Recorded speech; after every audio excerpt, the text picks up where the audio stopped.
On continue avec les matrices de passage. Hier, on a vu la définition d'une matrice de passage, et puis on a vu donc deux utilisations possibles de la matrice de passage.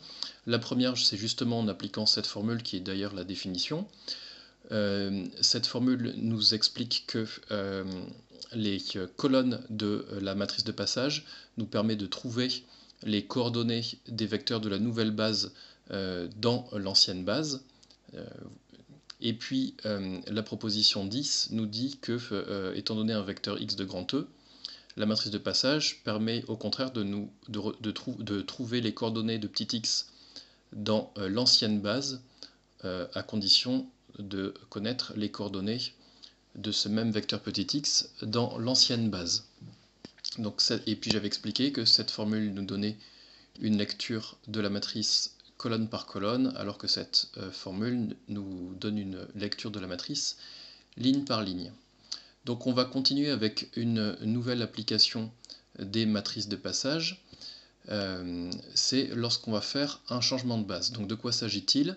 On prend U, une application linéaire de grand E dans grand F. Pour l'espace vectoriel grand E, on prend deux bases que j'ai nommées B1 et B'1, donc sous-entendu l'ancienne et la nouvelle. Et pareil pour grand F, on va prendre deux bases, B2 ce sera l'ancienne et B'2 la nouvelle.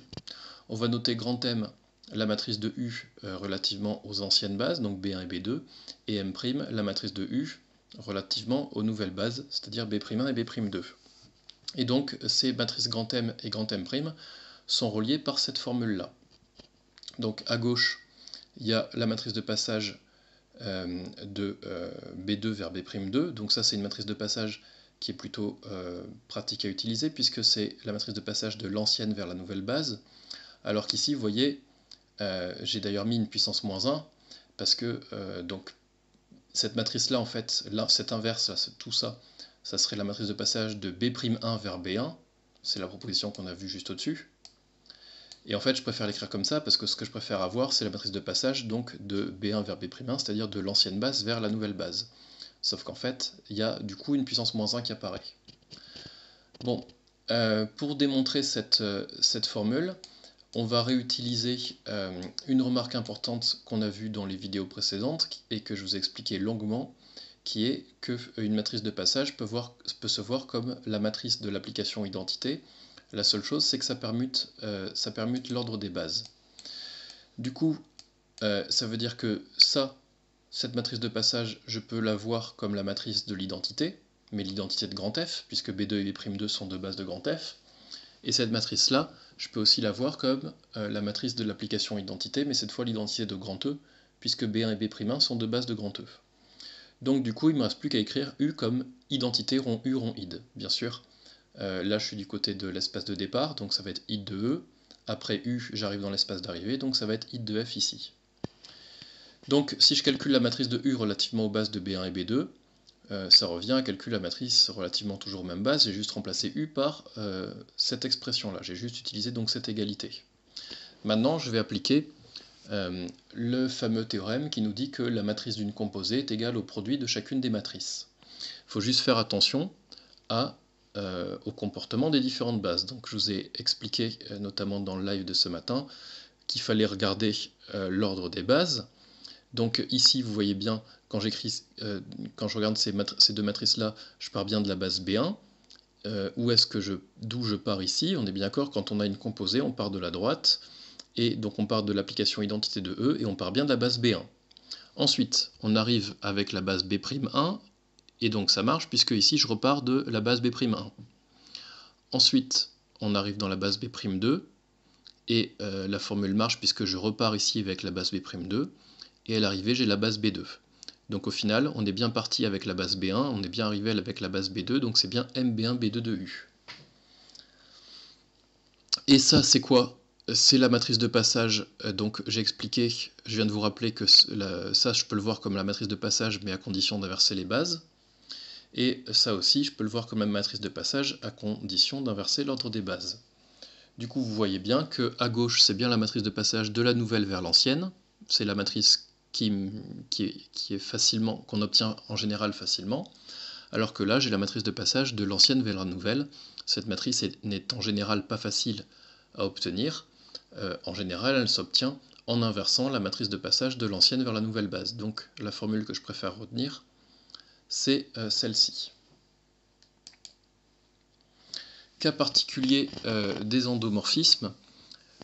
Donc on prend E un cas espace vectoriel, on prend U un endomorphisme de E. Donc cette fois on va juste prendre deux bases, puisque en général, quand on regarde la matrice d'un endomorphisme, on choisit la même base au départ et à l'arrivée. Donc là, que ce soit au départ ou à l'arrivée, je choisis B et B, et ici, que ce soit au départ ou à l'arrivée, je choisis B' et B'. Et donc du coup, ça veut dire quoi? Ça veut dire que par rapport à la formule qui était juste avant,